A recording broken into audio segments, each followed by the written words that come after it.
Hi, and welcome to the 2-minute warning. I hope you love that hip hop mix to our entrance tonight. And as I say, whenever you get old, people in new technology, you can always look for a good time. And tonight is no exception. The 2-minute warning is brought to you by the West Side Gazette newspaper, one of South Florida's oldest African American owned newspapers. And the West Side Gazette publisher is my good friend and co-host, Mr. Bobby Henry. Bobby, how you doing? I am terrific and getting better. And since I saw a little bit of Jesse Jackson the other day, I am somebody. All right. Mm-hmm. Mm-hmm. So, yes. It's all good. Yeah. Mm-hmm. So, man, what's been going on? Hey, this thing called life and this place we're in, it's always something new, different, thought-provoking, heart-wrenching, the whole gamut. That's what's going on here. I know we left last time with when we talked briefly about the situation in Pennsylvania, animalistic attitudes of individuals. I would hate that. Yeah, I've heard in some additional sources, in case our audience isn't familiar with this, we're referring to a case in Pennsylvania in which a female passenger on the train was raped by a male passenger, and that happened in front of other riders. Mm-hmm. And so someone was finally able to call 911. But to that effect, I've read in some articles recently that they are looking at what type of action they can take against those people who did not do anything. Mm-hmm. And they aren't sure, but that has been asked. Mm-hmm. That's I know we're getting ready to go into an election, and if we were to equate people who don't vote with bystanders on a transit bus watching somebody being molested and raped and don't do anything about it, that's a good segue into this election. Yeah, that is a doggone good analogy, because that's what is happening. And if people in the middle class are saying that, what must those who are at the lower rungs of our economy, what must they be feeling? And so to sit there and see the demise, I think you're right on point that is exactly what it is. I know, man. So what else? What's going on from your side here? What you got working? Well, man, just as we say, we're looking at numbers, and numbers are important. We're getting ready for you were talking about elections. We're getting ready for a election in a few weeks. In fact, in some places, early voting. 11 days. Yeah. In some states, early voting is taking place. And we have quite a pivotal race that's happening right here in Broward. Mm-hmm. And the numbers are troubling. Yeah. Or for some, it may be exciting, depending on where you're looking. Perry, you shared with me earlier, and I thought it was extremely indicating to what we're up against in this if it's a low voter turnout, if it's not taken serious. You were breaking down the numbers and the percentage for me. Yeah. Well, I've looked at it as well as there has been some look at it from a national level. If you look at uh, the iconic figure that was and is remains in spirit, Congressman Alcee Hastings. Uh, that seat just brings some spotlight to it. I had the privilege of living in the district that had once been represented by Barbara Jordan, by Mickey Leland, Mhm. and I just happened to live in there once we got to the point where Congresswoman Sheila Jackson Lee got in, and that was a messy process following two historic uh, people. And in this race, it's been some attention, but it has not garnered the attention that the races in Ohio and in Louisiana uh, that took place. Um, Quite the conflict, but we shall see. Mhm. These are interesting times. Mhm. Now, do you think our good old governor had anything to do with, this whole downplay or non excitable, bunch of turmoil against people of color? You know, I'm putting it well, mildly. well, I'm putting it mildly. well. No, to be honest, Hmm. I expect that Hmm. from Governor DeSantis, and I don't see why we should have been surprised that he would play uh, such dirty tricks or use such divisive measures in this case. But Hmm. at the same time, I don't want to let our black elected officials off the hook as well, because as Frederick Douglass said, power concedes nothing Right. without a demand. Hmm. Hmm. It never has and it never will. And so once the demand came, the governor decided to take action. But again, this is the nature of politics. Hmm. Politics, if you will. Politics. Politics. Yeah, you hit on two things we could segue into tonight's program.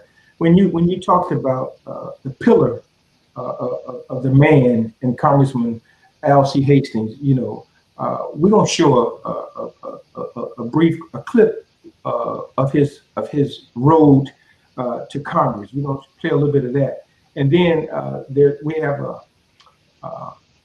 In the last 2 weeks, the West Side Gazette has been covering the glades, the burning of the sugarcane, if you will. And so we have a special guest along with our special guest, and that of the first black police officer of Clewiston, as well as a former commissioner. She is a real freedom fighter. So all this is going to come into a great program tonight.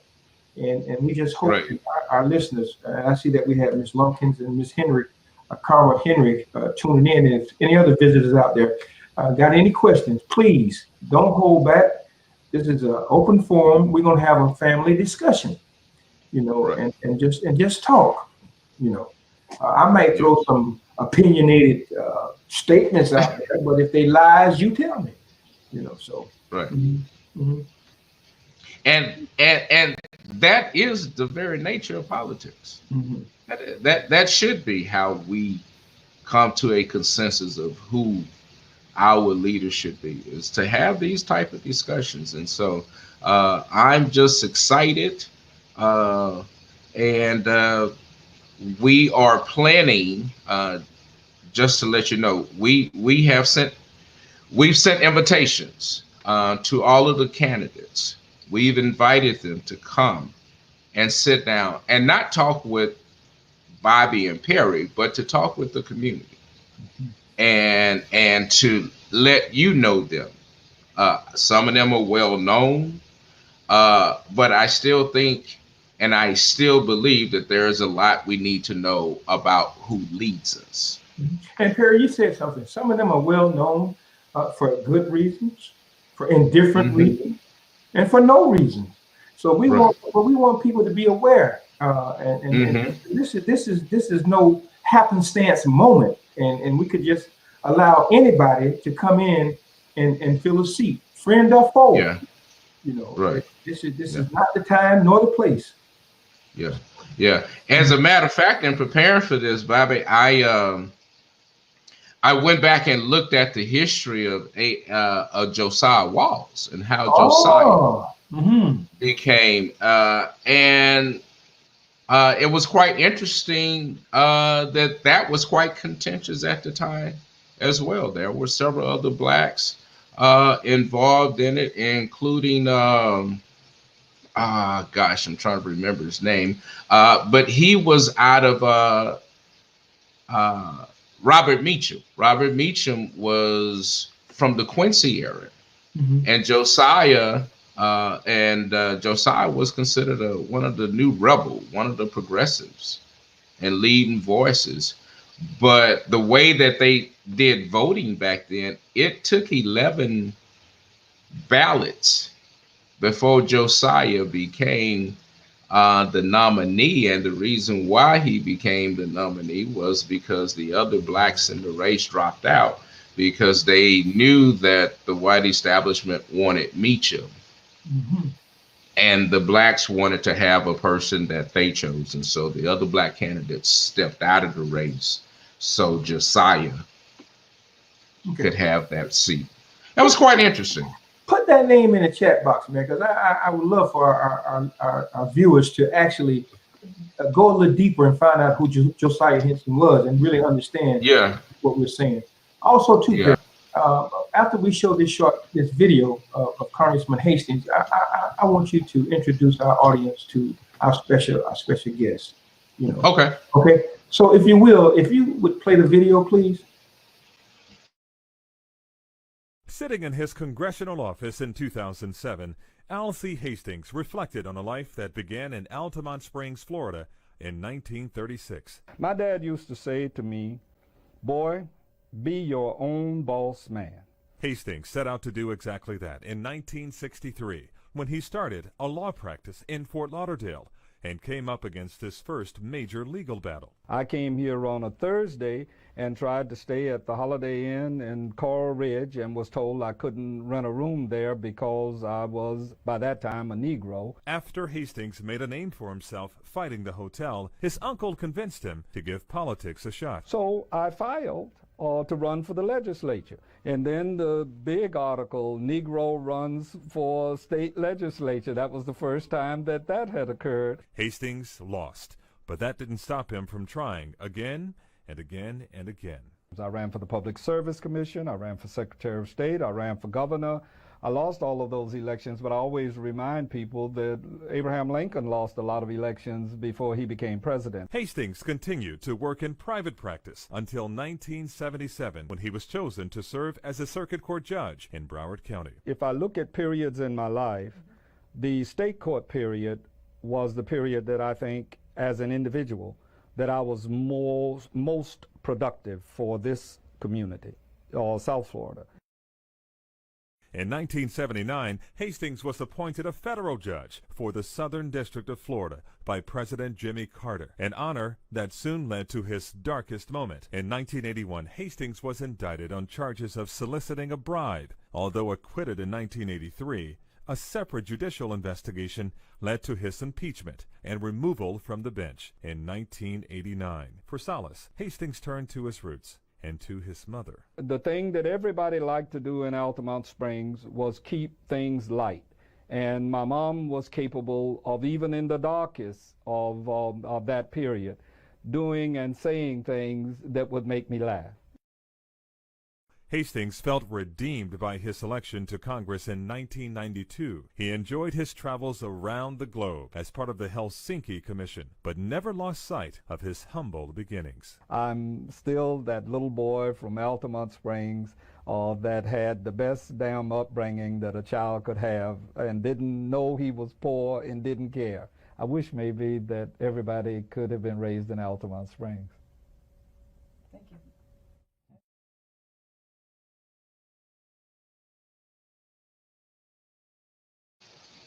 Wow. I thought it would be appropriate for us to begin to paint the picture of the man who filled that seat and left one hell of a footprint to follow in. So Exactly. yeah. So Yeah. Well, yeah. And there was another video interview of Congressman Hastings that really served as our last interview with him. Unfortunately, we can't show you that interview because, again, when you get old men and new technology, you have a problem. we can show And so, we got it. but we have the video. We just don't have the audio. But I can assure you, it was a great interview, and it was my first and only opportunity to meet Congressman Hastings, and I will not forget that moment. But Bobby, let's move on. We as I said, we have invited all of the candidates for CD Congressional District 20. It's funny, we're all calling this the Alcee Hastings race. But this is it just lets you know how magnanimous that name is. But we've invited all of the candidates for Congressional District 20 race to come and talk to us. And as soon as the invitation went out, we got a call immediately from our guest tonight. As I said, as we've said, this race is filled with some names that are more widely known in some places. And then, as I've learned, there are some names that have some weight, and they may not be spread as far, but they do go deep into the community. And so when you find candidates like that, they're very rarely heard of because they've been busy working. And our guest tonight, our candidate tonight, is Mr. Elvin Dowling, or should I say Pastor Elvin Dowling. And Elvin has quite a remarkable history, and I'll let him tell you that. But just to give you a brief picture of what he's done, he has worked with Congressman Hastings. He served on the executive committee for the National Urban League, as well as being very instrumental in the Martin Luther King Foundation monument, which today marked the 10th anniversary of that monument. And Elvin was one of the essential people in helping to get that endowment done for that. And he's also a accomplished writer. His latest book has been nominated for a Pulitzer, which is no small feat in itself. And so when you have someone like that, you don't really need to say a lot. You really just need to listen. And so without delay, I'd like to present Pastor Elvin Dowling. Yeah. Good evening. Thank you. How you doing? Good evening. Good evening. I am blessed and highly favored. If I were any better, I'd be twins. How y'all doing? How you doing? How you doing? We're good. We're good. Yeah. We just, thank you for joining us and the openness to willing to have a conversation. We just want to sit down and talk and just do that. Before we get started, though, I want to bring in another person who is from the Palm Beach area and very active in that area. And I don't know how long she can stay with us, but again, I just thought we would create an atmosphere where we can have some dialogue with of course, us, and then somebody that represent another part of the district. So if we can bring on Miss Janet B. Taylor, one of the first police officers in Clewiston, black, and a former commissioner for over 20 years, and she's just all that in a bag of chips. Miss Taylor, how you doing? Need to unmute. Unmute. Mm-hmm.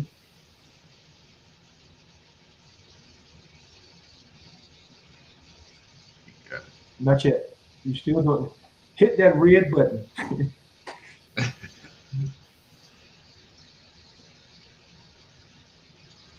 Yeah. Okay. Yeah. Let's see. If you move your mouse on the screen, something should pop up. You should see a microphone at the bottom of the screen. Mm-hmm. Uh-oh. You hit the wrong button. I hit the wrong button. There you go. You're back. Okay, there you go. Okay, there we go. Okay. Yeah, we're here. Well, see, that's what goes with old age. Hey, But we just roll with it. Yeah, but thank you all so much for having me here with you. Mm-hmm. And I'd like to thank you, Mr. Henry, for taking the time out to come out to our area to hear our story. Oh, it was a pleasure. I enjoyed it. So we're gonna talk a little bit about that. Okay. Let's see what the good Reverend have to say. What's going on, man? Who are you?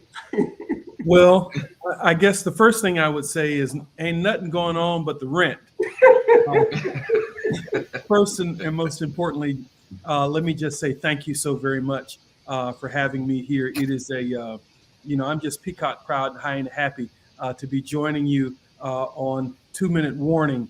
For those who I have not had the privilege of meeting, my name is Reverend Elvin J. Dowling. I am originally from Palm Beach County, Florida, but I live in Broward County, Florida. I grew up on the corner of Palm Beach Lakes Boulevard and Tamarind Avenue in West Palm Beach in the historic Northwest community of West Palm Beach, Florida.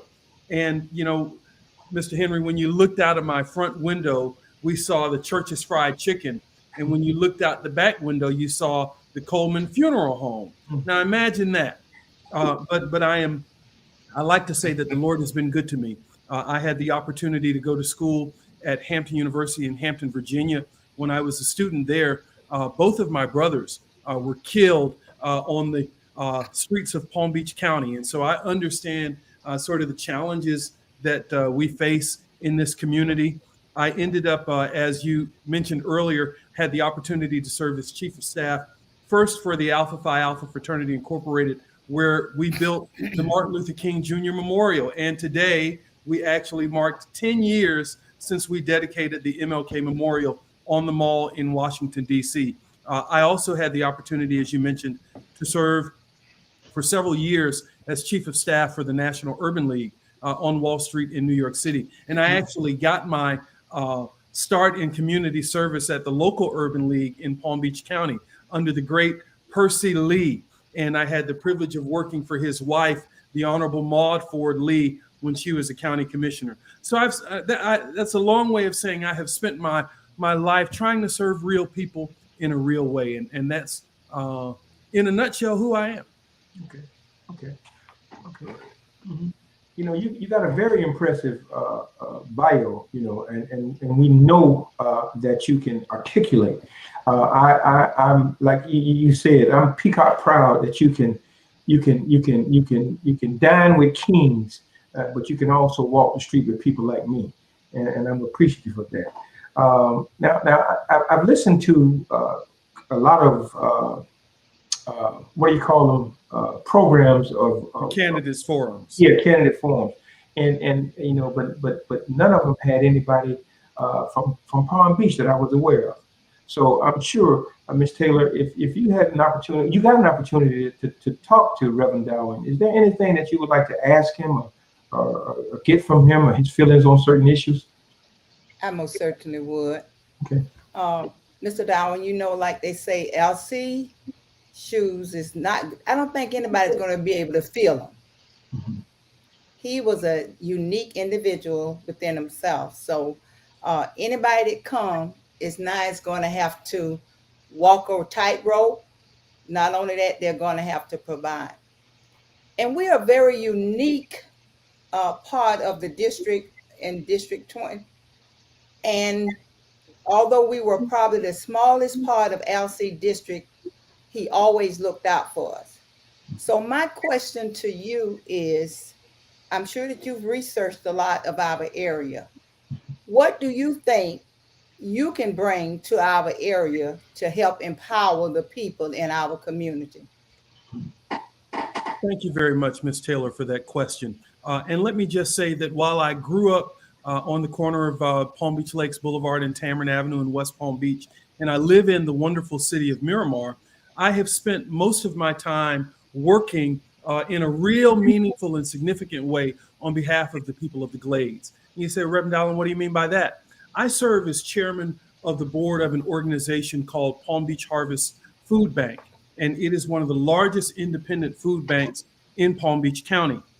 And I should back up for a moment and tell you that I first started doing what I like to consider ministry in the Glades several years ago when I worked with Reverend William Cooper and the folks over at Mount Zion AME in Belle Glade to adopt about 50 kids for Christmas. And that sort of started my ministry out there. And when I was over at Mount Zion, I ran into Reverend James White, who's the pastor at United Baptist Church in Pahokee. And he said, well, you know, we've got a feeding program that we would like to get restarted for about 500 senior citizens in the Glades. And so as chairman of the food bank, I went back and we sort of reconfigured our numbers, and we started this hot meal program for senior citizens in the Glades. And that led to a number of other things. And then when COVID-19 hit, I went to the mayors of Belle Glade, South Bay, and Pahokee and asked them how I could help. And Brother Wilson, he's a fraternity brother of mine, Steve Wilson said, Brother Dowling, we need food. And I responded. And we started out with what was a $10,000 donation to our nonprofit to begin feeding the people of the Glades in the middle of the pandemic. And after we ran out of that $10,000, we just kept coming. And we have been back to the Glades either every week or every other week for about 18 or 19 months. We have been able to provide, I would say to the Glades alone, about 10 to 15 million pounds of food. I made it a priority because food insecurity is real. And I know what it means to be hungry. I'm a dad with 3 kids, and I would never want my kids to be hungry, but I know what it means to go to bed and not have a meal. And so we made that a priority. And we've been showing up in the Glades, working with the Guardians of the Glades every single week. Now, the difference between myself and everybody else that's running is they have shown up to our food distributions as well. When we're over at the Camel Center, when we're in South Bay, and when we're in different places giving out food to thousands of residents of the Glades every single week. We have been the sole source of groceries for many people every single week. The difference between me and them is they show up with cameras. They're there at our distributions and they're there taking pictures. I show up with trucks, and I show up with trucks because the people of the Glades need somebody that's going to deliver for them in a real, meaningful, and significant way. And so that's how I've sort of been committed to the Glades. And let me just say this. I realize that at the end of the day, the Glades is going to, they often vote in a block. But it's not, when you look at the entire district, it's not a lot of votes in comparison. But to me, that's irrelevant. And it's irrelevant because these are people, these are God's people. These are my people. Now, I live in a beautiful gated community in Miramar, but I have a responsibility to my brothers and my sisters in the Glades. And that's why we have shown up week after week, month after month, year after year. And if I'm given the privilege, Ms. Taylor, of serving in Congress, I will do that. And finally, let me just say this. I have been campaigning for the last 6 months with the promise to the people of the Glades. If they give me the opportunity to serve, I will open up an office, have a permanent congressional presence in the Tri-Cities Coalition. It is important to me to make sure that I demonstrate that the Glades is important, that I practice what I preach. And so I will continue to fight for the people of the Glades if I'm given the opportunity to serve. And I really appreciate that. And we thank you for all the food that is given, because I was listening to program earlier that Mr. Butsy and Mr. Henry did with Haiti about when people are hungry. But what my concern is what economic programs will you bring to the community? The food is fine, and we really appreciate that. But Yes, in the ma'am. empower people, you're going to have some economics. Absolutely. And you're absolutely right. And one of the things that I believe that the Glades has a real opportunity to do is to boost its manufacturing and its transportation basis. And so we know that the Glades has a relatively thriving sugar industry, and a large number of the jobs out in the Glades are dependent upon the sugar industry.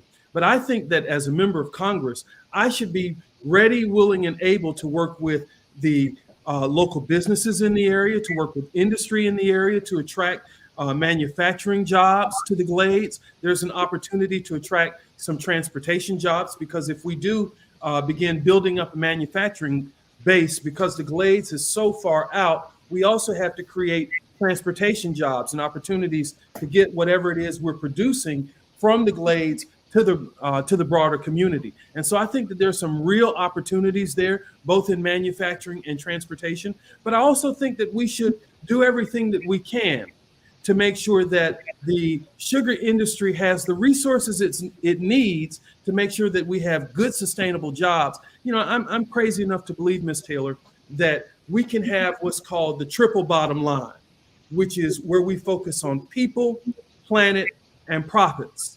And you know, it is no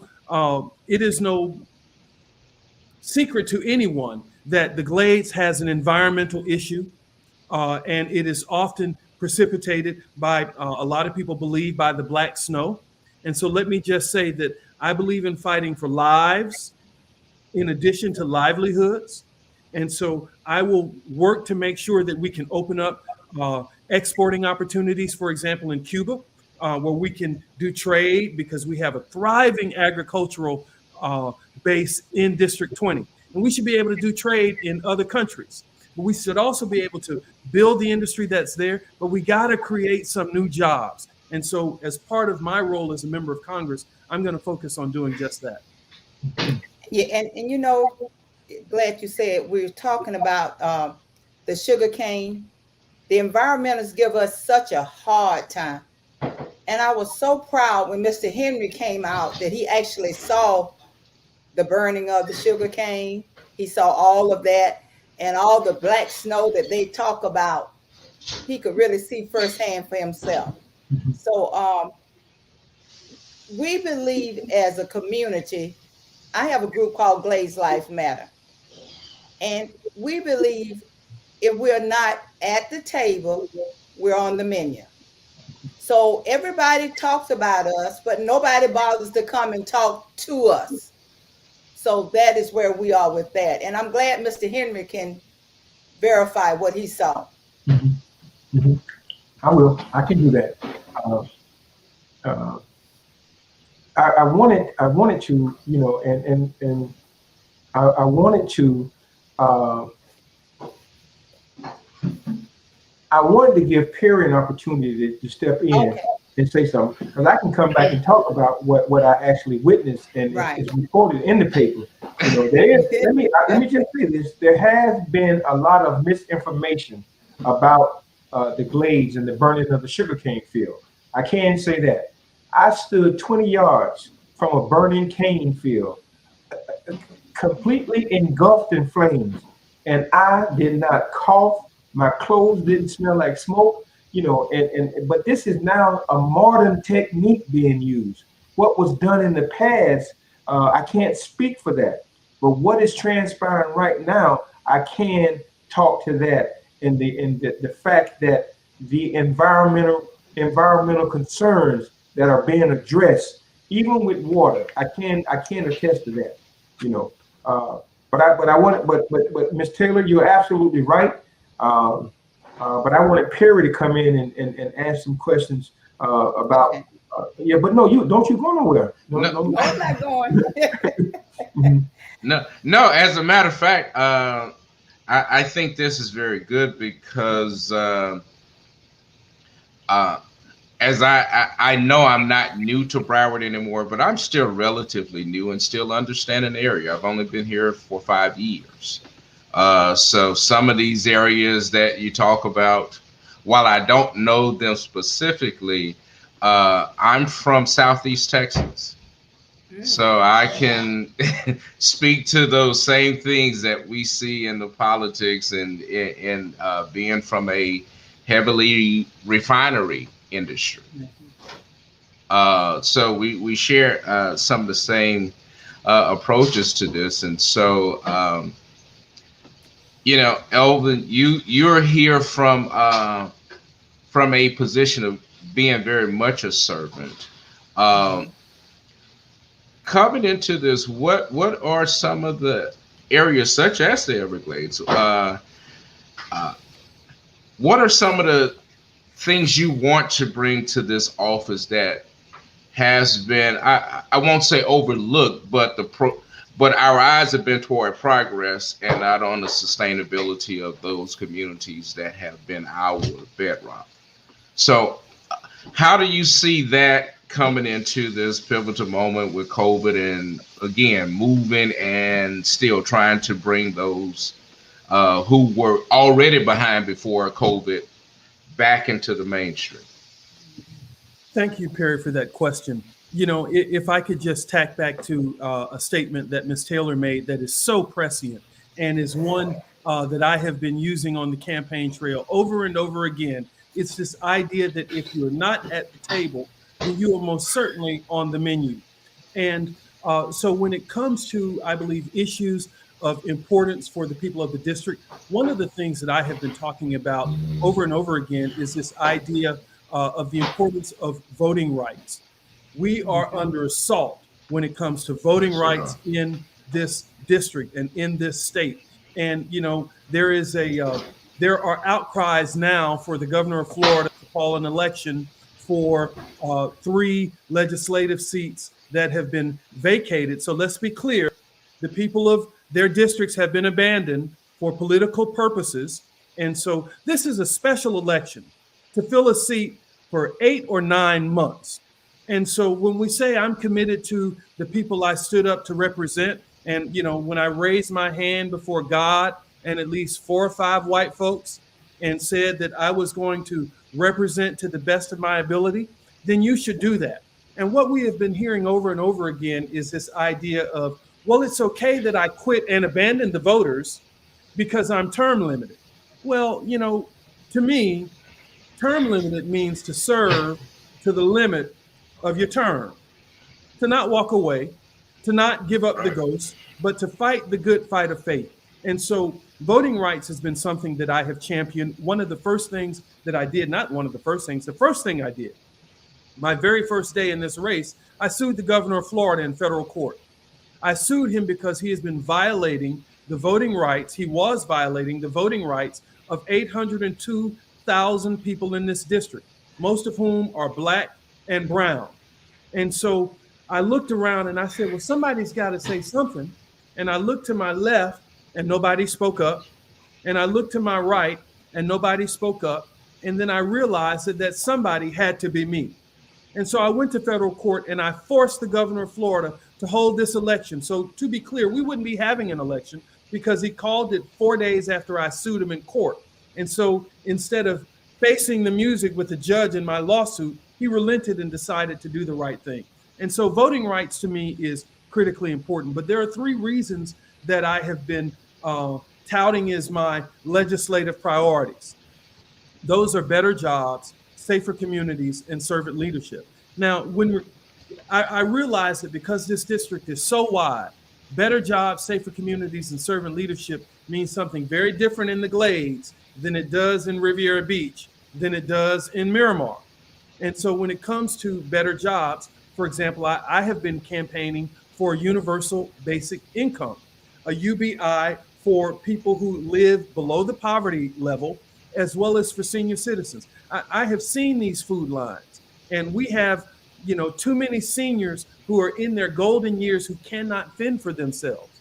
I think that we ought to have a social safety net that strengthens Social Security so that our mothers and our fathers and our grandmothers and our grandfathers, they're not left fending for themselves when they're 75, 80 years old. I also believe in a $15 an hour minimum wage. And this is something where every single person on my campaign, they make a minimum of $15 an hour. I have started my own businesses. I've been an entrepreneur. I have created more than 100 jobs. I have paid no less than $20 an hour because I believe that this is important. I have been homeless in my life. I have been hungry in my life. And so I believe that to whom much is given, much is required. I believe that because I live in a beautiful home, in a gated neighborhood in Miramar, that I have a responsibility to the people in the Glades. To be clear, without question, I have to wake up every single day and ask the question, how can I serve in a real, meaningful, and significant way? So better jobs, safer communities. You know, I fought for, when we talk about the Glades, the governor of Florida did not want to give the COVID vaccine to the people of the Glades. And so when I heard about it, I picked up the phone. I called my friends in the Guardians of the Glades. I reached out to some of my folks and friends in politics on both sides of the aisle. I asked them, what do you need? They said, we need somebody to advocate for us with the governor. I picked up the phone. I called the governor's folks. I called anybody who will listen and told them that we would raise hell if he did not do the right thing by providing a safer community through COVID vaccines. Less than 24 hours later, the governor on January 29th released 5,000 vaccines to the Glades. 4 days later, he created a permanent vaccine site for the Glades. So that's what I mean by making sure we have safer communities. And the last thing, this whole thing about servant leadership. I'm not going to lie to people to get your vote. I'm not going to promise you a check that I can't deliver. I'm not going to tell you I'm going to give you $1,000 a month when I know that that's not possible. And so one of the things that I have promised that I will do is I will be transparent and I will be honest. You can go on my website right now, dowlingforthepeople.com. Right at the top, there's a big old button that says accountability. If you click on that, you can look at every single financial report I have ever submitted. If you click on that, you can look at every single financial disclosure I have committed. And let me just say one final thing about this, then I'm going to stop talking. We got a lot of folks in this race, and there's a lot of money that they've been putting in this race. We have one candidate who has pledged $2 million of what they claim is their own money. They have never, not once, submitted a financial disclosure form to tell us where this money comes from. Out of 15 opportunities to tell us about their money through FEC reports, they've missed 10. 10. Now, I'm from the country, and I am a little slow, but I'm not that slow.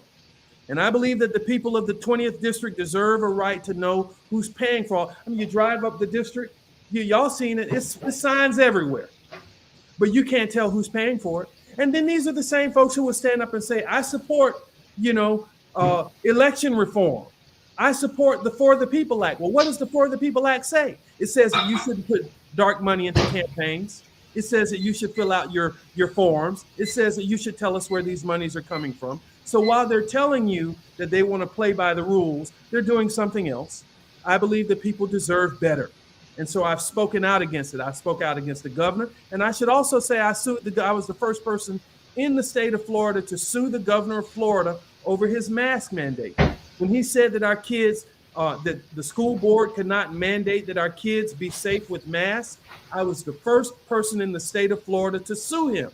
I sued him in district court. I know he's got to be tired of every time he turns around, his lawyers are telling him I'm suing him again. And I'll keep doing it because I learned that from Alcee Hastings. Alcee Hastings was the first person to sue to desegregate Broward County schools. I learned that working for him, that level of advocacy. I will continue to do that if I'm given the opportunity to speak. You mentioned working with other party people. You gave an example. Okay, how do you plan to further that cause when you are clearly against what the governor is doing, and so that that begs me to ask the question, how do you work with him or with those who are in line with him to get what your people need?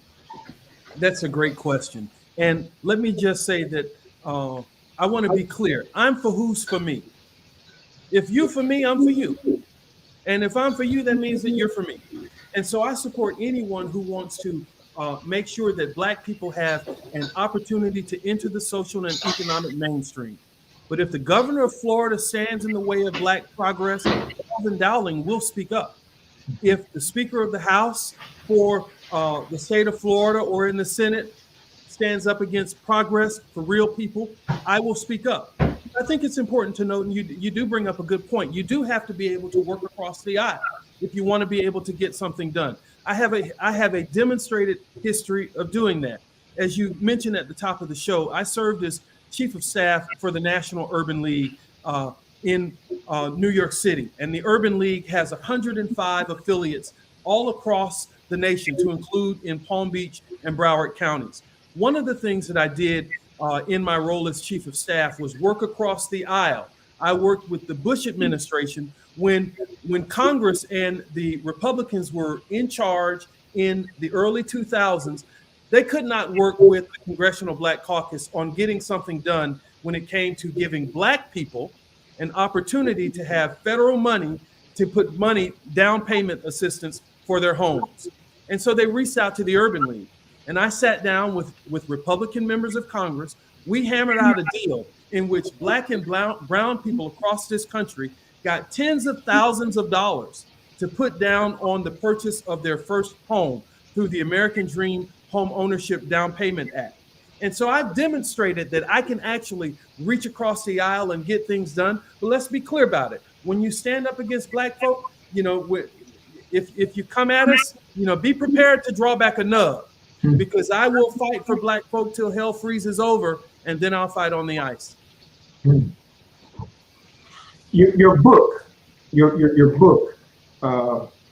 Still Invisible.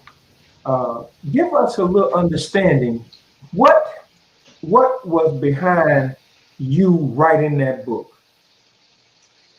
Thank you very much. And this is a copy of the book. And if you can see it, it actually has a foreword by Congressman Al C. Hastings.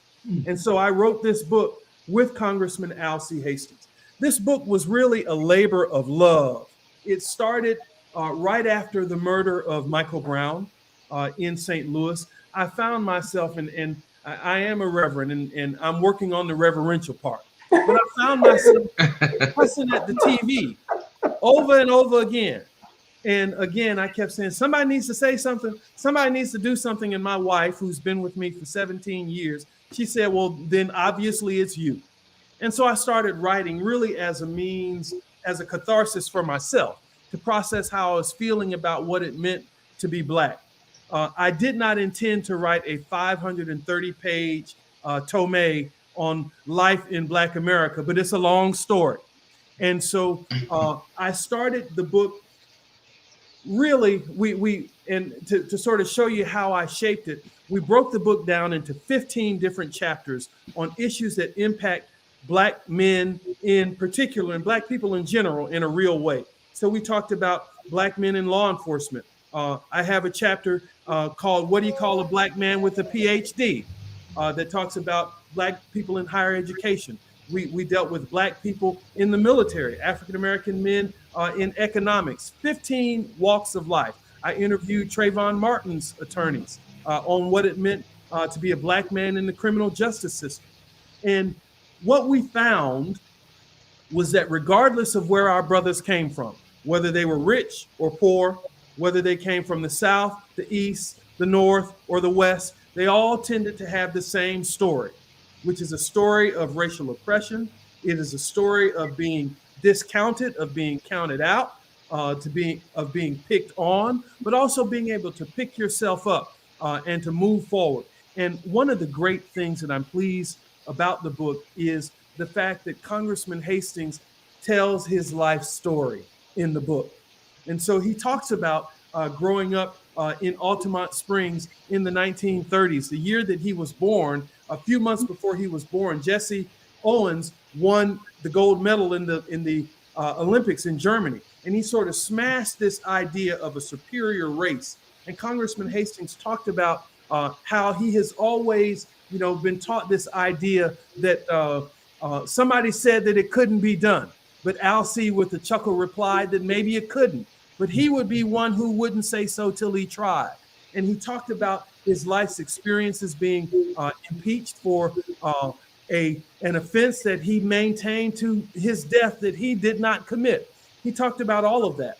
But at the end of his part of the book, he says very clearly, as I reach the final stages of my life, I am pleased to know that my friend Elvin Dowling will pick up the baton and run the race for such a time as this. Now, there has been a lot that has been made about who Congressman Hastings has endorsed. Now, we all know that Alcee Hastings was not a man to mince his words. He was very clear about what he wanted and how he wanted it. And so I think that we should be mindful of that. I sat in an interview with other candidates and the Miami Herald about a week or so ago. And this very topic about Alcee endorsing, because one of the candidates, one of the commissioners has made a big hay that Congressman Hastings endorsed him. Can't produce a thing to show that other than a quote unquote deathbed confession. And the paper challenged him on that. And his response was, this is a quote, and don't take my word for it. It's online. Go look at the Miami Herald interview. But he said, quote, from this point forward, I'm not going to say that anymore. 2 nights ago, he said the same thing. A week ago, I got a text message from him saying the same thing. Why am I bringing this up? Because I believe that your word matters. I believe that the words that come out of your mouth ought to be truthful. And so every day I wake up and I say that the words of my mouth and the meditation of my heart, I want them to be acceptable, And so I'm not going to lie to you. I'm not going to say anything just to get elected, but I will fight for you. I'll show up at your city hall meetings. I'll show up at your town hall events. I will take your legislative desires, your needs back to Washington, D.C. I have worked in this office. I understand how the Hill works. I will fight for folks every single day. Before you came on, you were running late, and you shared with us. You want to share with our viewers what was transpiring that had you running behind time, if you will? Yes, I was actually today. I was at an event honoring the work that they're doing with the Sistrunk Committee, and so we were at Smitty's Wings on Sistrunk, celebrating the hard work that they have been doing in that historic Black community. And I want to bring more resources back to that historic Black community. I should have mentioned that part of the work that I have done has been not just in getting food for Black folk, but raising millions of dollars to mentor young Black boys. That's a huge part of my platform. I mentioned to you that my brothers were murdered in Palm Beach County. All of my brothers and most of my cousins were killed on the streets of Palm Beach County. I'm one of the last in my generation. And so I could either be bitter or I could be better. And so I decided to be better. And I went to the Department of Justice and I was able to get $2 million to mentor 3,000 boys that look just like you and I, from Riviera Beach to Belle Glade to Pahokee to Fort Lauderdale to Miramar. I was able to do it on behalf of the Alpha Phi Alpha fraternity, as well as on behalf of 100 Black men of America. And so I want to be able to bring real resources back to our community. I want to be able to bring jobs back to our community. But I'm also going to fight for those things that are important to us. Voting rights, making sure that we stand up against a crazy, craven governor, make sure that we have the spirit of Alcee Hastings back in Congress. Because we know that Congressman Hastings was somebody who spoke up for Black people. He didn't mince his words. We knew where he stood. We knew that we could always count on him to be a champion. And if you've been watching this race, you've noticed that they've been real quiet. They didn't have a word to say to Ron DeSantis about him stealing the votes of 800,000 Black people in this seat. And in fact, Ron DeSantis is not going to call an election. He hasn't called one yet for at least 3 legislative seats. And the people who are in those seats, they have not used their leverage. They have not used their voice. They have not used their influence to call upon the governor to call this election. Now that begs the question, why? Why is it they won't ask the governor to fill the seat that they left vacant in the most consequential legislative session in 10 years? We're going to be discussing voting rights. We're going to be doing redistricting. They've got an abortion rights bill that's coming down the pike, and Black people again will have no voice. And those who left us voiceless are now being quiet. That is unacceptable, particularly if they're asking you to send them to Congress. Perry, you and I were discussing. Bring up that point you made, Perry, and let's see what Mr. Reverend Dowling may have to say about that. Well, I understand that this is a special election. Hold on one second, Perry. Hold on. Yes. Hold on one second. Okay, now I'm looking at y'all out there watching this. Now I know y'all got some questions, so please submit your questions. Don't make me call your names out because I'm looking at you on screen now. Come on. I'm sorry, Perry. Go ahead. Just speaking about the importance of the seat, and let's all be clear. This special election is to fill an 8-month term. We'll be right back here in August. It'll look a little different because we'll have an incumbent in the race. And if we understand the history and how elections work, incumbency is a hard thing to overcome. So understand that is the other part of this that's the big elephant in the room. Whoever wins this has a good shot to sit in this seat until they decide to step out. That's just the nature, good or bad, of African American politics, which I kind of hate. But that's my personal part. And but looking at this,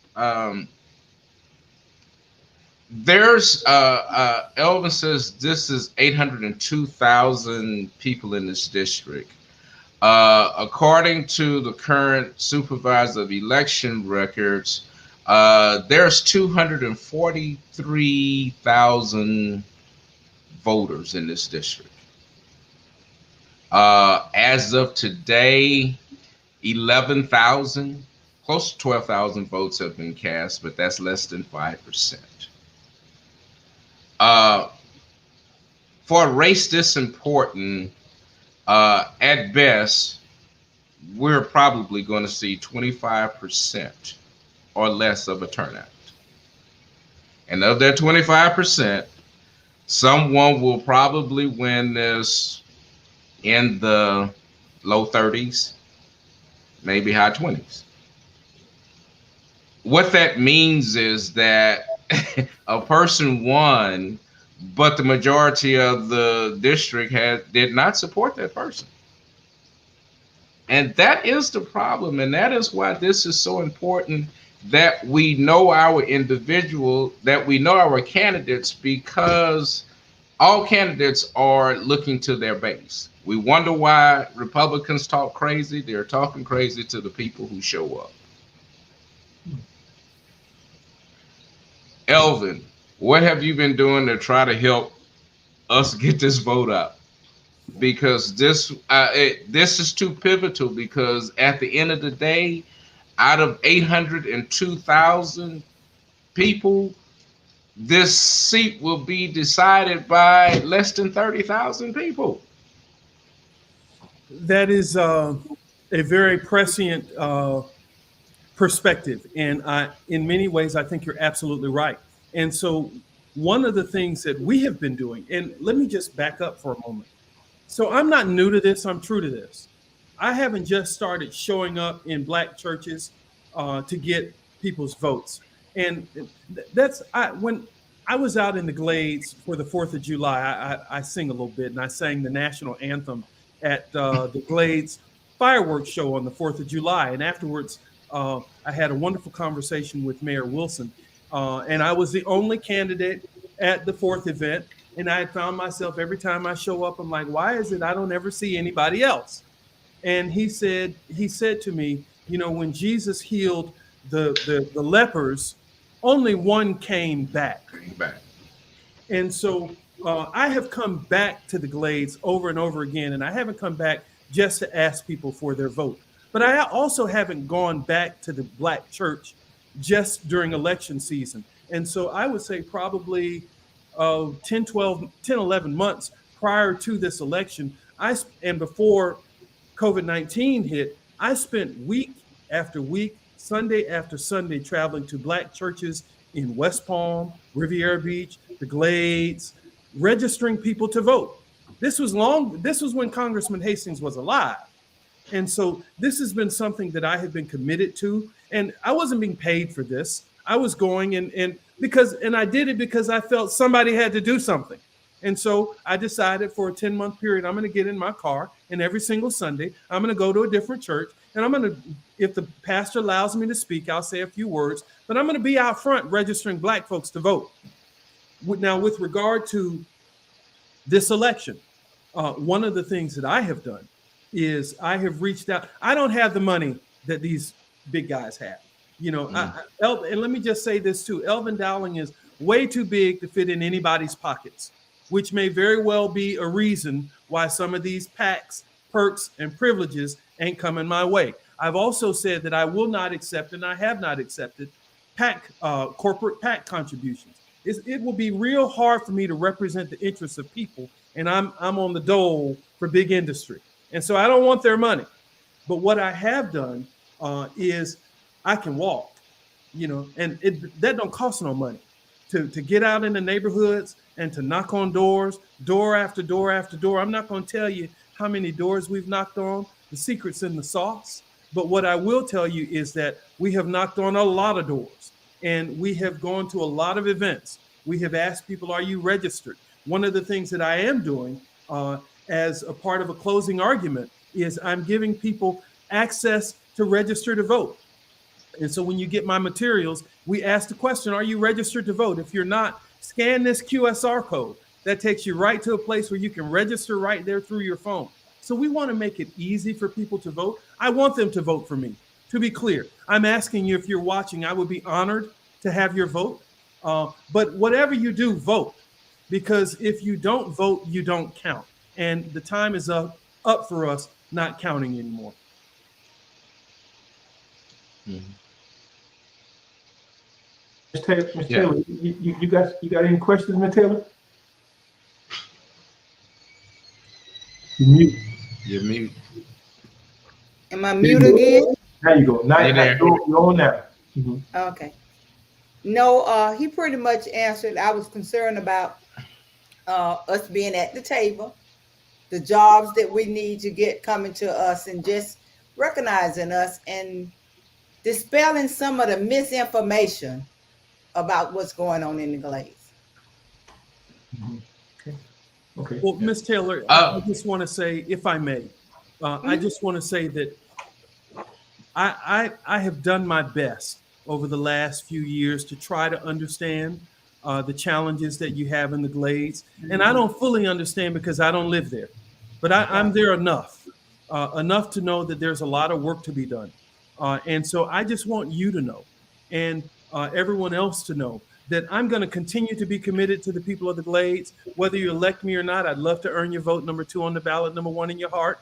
But I will continue to work on behalf of those issues that mean so very much to you, and I'd be honored to earn your support. Okay. I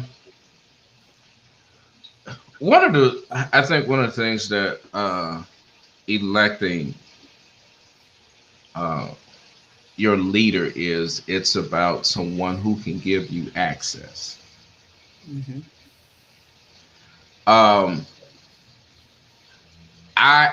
I know Washington, and Washington it is not for the faint of heart or for the novice. That's it. But what access? coming in to this seat? I mean, because there are some who have posited themselves as having experience, um, but not Washington experience.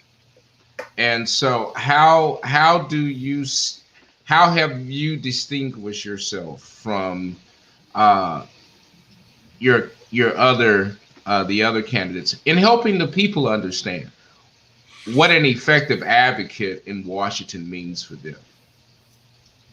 I appreciate that question. And so first, let me just say that when it comes to the housing issue in South Florida, and we have 5 elected officials who are currently running for office, 3 state legislators and 2 county commissioners. When it comes to the housing issue, the issue has gotten worse, not better. When it comes to the unemployment gap, it's got for Black folks in this district, it's gotten worse, not better. When it comes to food insecurity, the issue has gotten worse, not better. When it comes to a whole myriad of issues, it's gotten worse, not better. And so I don't have that kind of experience. But the kind of experience I do have is the experience that says I understand what it means to come from one of the poorest neighborhoods in this area, but to be able to also take what I've learned from those experiences and work as chief of staff for the National Urban League, to go into Washington, D.C., already having relationships. And let me just say, I've already worked in this office. So I am the only candidate who is running for Congress right now that has actually worked in this congressional district for these people, looking to try to represent the same people I have worked for. And so I understand what it means to get things done on Capitol Hill. The most important thing I can do as your member of Congress is to answer your call, is to be able to effectively deal with the Social Security Administration when you're having problems with your Social Security. That's the most important thing I can do, is deal with constituent issues, but I also have existing relationships on the Hill. I know members of Congress. I have at least 5 or 6 people that I would like to call friends who are members of Congress. A couple of them, to include Congressman Hastings, helped to preside over my wedding. And so these are people who I have worked with over a period of 25 years in civil rights advocacy. So that's what I bring to the table. I actually bring to the table the experience of actually getting things done. You know, when it comes to responding to the call and feeding people, when other people couldn't get it done, when government failed you, because it did, when those lines were way down the street and around the corner because government failed us, I was able to get things done. When it comes to advocacy in a real, meaningful, and significant way, trying to get vaccines to the Glades, I pick up the phone because I know how to get things done. When it comes to mentoring Black boys and getting millions of dollars to make sure that our kids are not shot on the streets like my brothers were shot on the streets, I know how to get things done. And so what I would say to you is, if you give me the honor to serve, I'm going to take everything I have learned through all of those positions, everything that I learned from Congressman Hastings, everything that I learned working in Palm Beach County for the first Black county commissioner, Maud Ford Lee. I want to take those experiences and help to make them real for the people of the 20th district.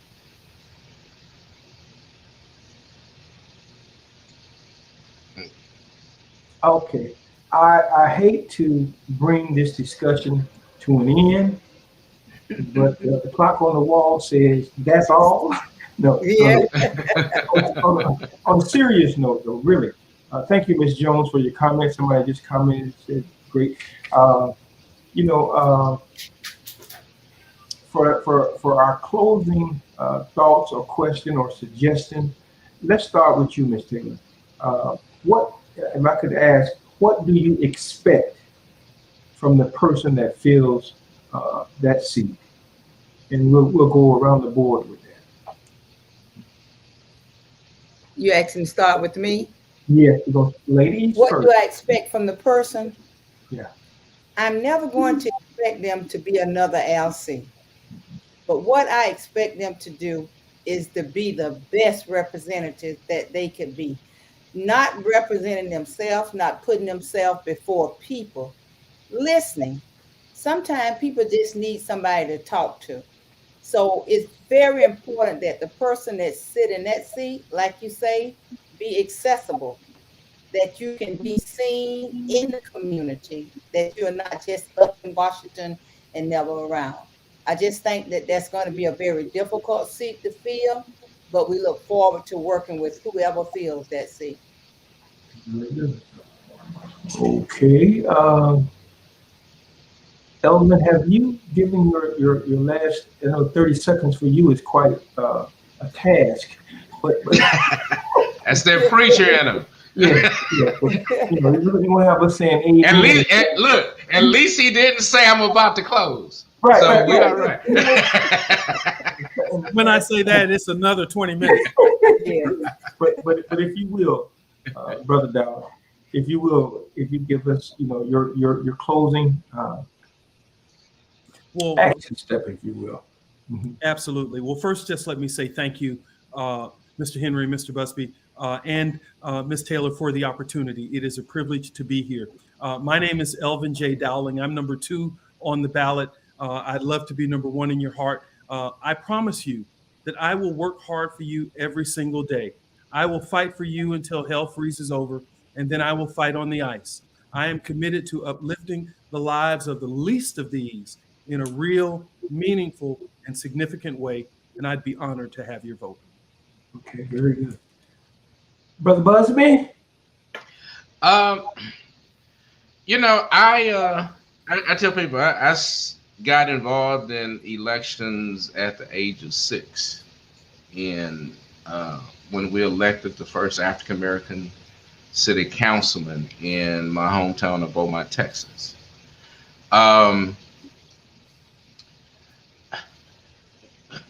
Since the 60s, we've seen quite a rise in the number of African Americans elected to represent us.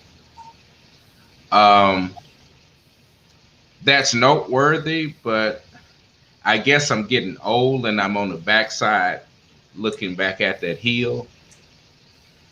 And we've lost too much for the gains that we are saying we've made.